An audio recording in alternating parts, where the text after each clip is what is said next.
got the tension on the ear, we've got him listening to the eyes, listening to the energy and the body language. And I just wanted to tell him how great it's a piece, it's not all of it, but it felt right. So bless him, he's going to say, now, Lord, may I come and may I stay in the center. We'll start off here, and I'll ask him to yield the hind end and then leave. So he did a perfect way here. So big horse saying, can I come to you yet? And when I said no, he went, that was not the decision I had in mind. Not a bad thing, purely a conversation. So what I'm saying is, even if I make decisions that you don't approve of, there's still a consequence there. The line acts as an extension of your arm, so if you're a little behind, like I was there, you just ask for forward motion. If I use the line, it's to see his reaction. Is he fearful of it? Is he responsive to it? And how does he react when it's low versus when it's high up? High up is there. And he's fine.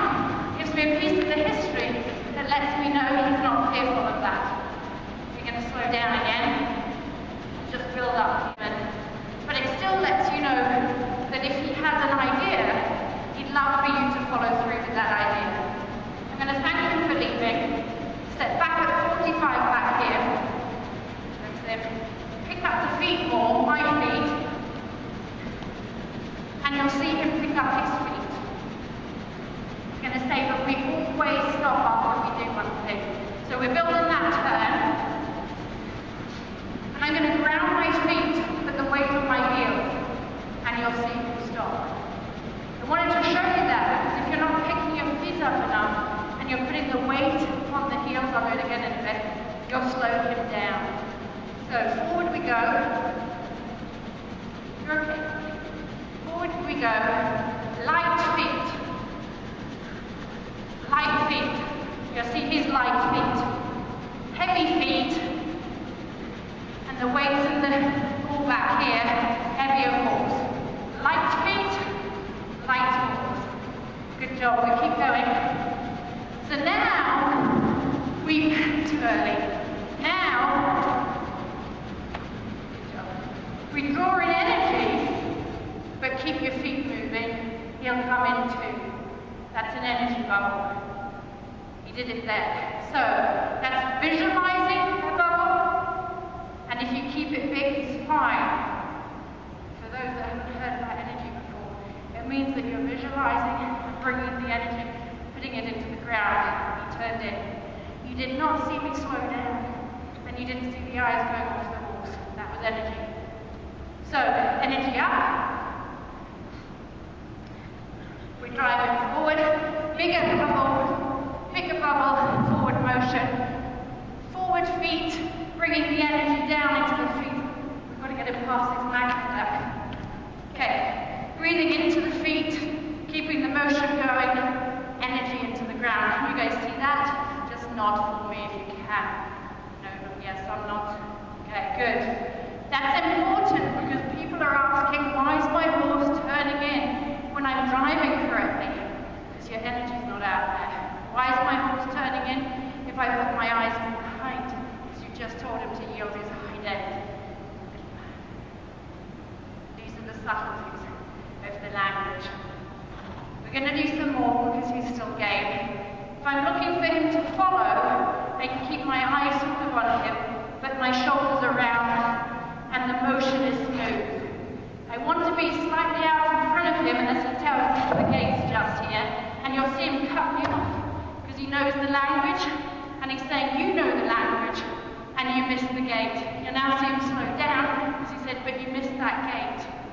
When we get over here, he'll pick up the speed so that he can cut off my right side here, and then he say, let's have another go at this, because there's the gate. But see how respectful he is. He never touched me. Never once did he bombard me. He just said, you're missing the obvious. So this horse, highly respectful, very sensitive, and a true young man.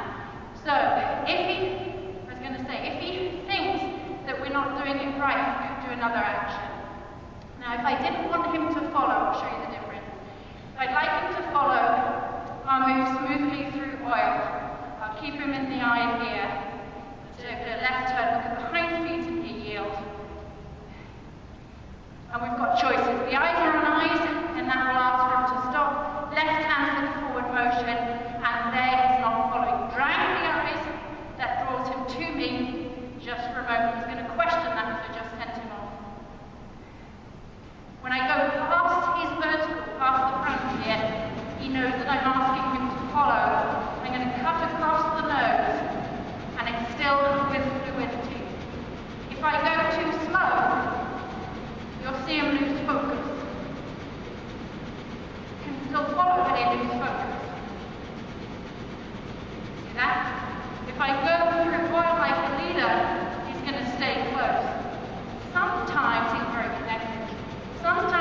replies with a yes.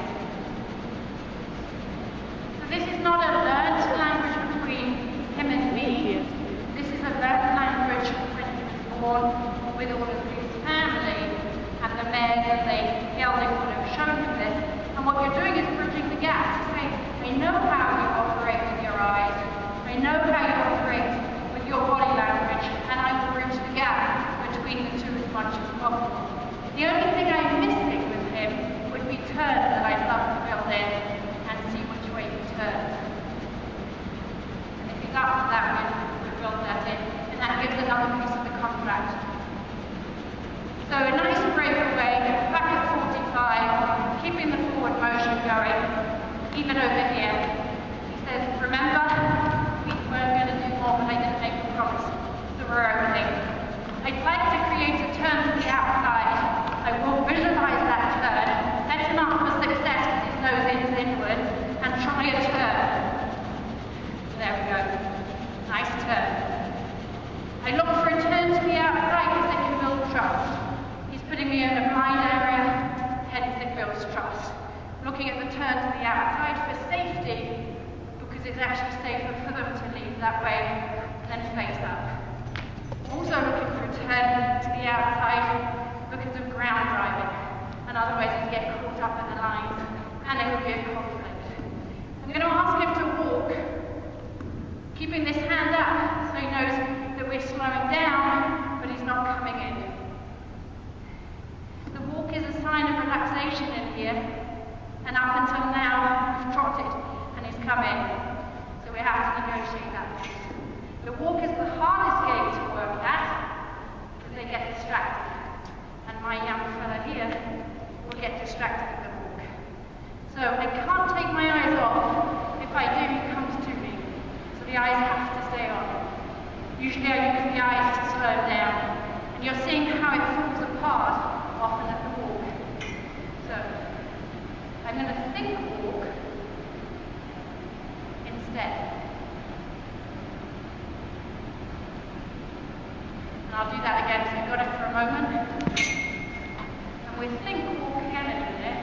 And we've got several ways to get the walk. One way is thinking it. Nice. You're seeing the eyes are on eyes, but I'm thinking walk.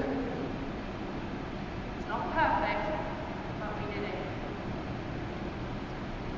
This hand keeps the nose out. I'm going to put the eyes back here after a walk. So you draw in your energy. Acknowledge the try with your eyes. He said, is that good enough? It will be in a minute. Nose up, draw the nose out and push the nose out. We're going to ask for another walk. This is the shaping, so that he understands it doesn't all have to be fast. It can be slow, so he's seeing the line being coiled up and things have been turned faster. I'm going to slow him down again. Nice. This time with the eyes. So the eyes are moving from the hind end to his, to the hind end to his, and you're seeing, you can't see my eyes there, you're seeing pretty effectiveness on the eyes there. Acknowledge the head drop, and I'll take that. So there's your conversation. It's not one way, it's two way. There's a lot of thank yous, there's a lot of please can you. Then he's also asking, can we do this? And we're negotiating. It's through the negotiations that you get the contract you're seeking and ultimately the commitment that you need. So you can get the ear locked on. You can get the walk, drop, canter. You've had that. You see, walk, drop, canter both ways. Turn to the outside, the ear locked on for attention. You've seen the softening of the mouth. You've seen the head drop. You've seen the transition to turn, and you're seeing commitment. So without dominance, but of course clarity, he's given you a whole conversation that allows me to know who he is today, what his training is like, how I need to train him from here and onwards. Equally, he knows exactly who I am, and that I'm going to follow through with my behavior and the contract that I make. And you're seeing a relaxed horse. If we were cold starting today, we'd now put a saddle on him. And what I've got is the clean breakaway, I've got a relaxed horse, and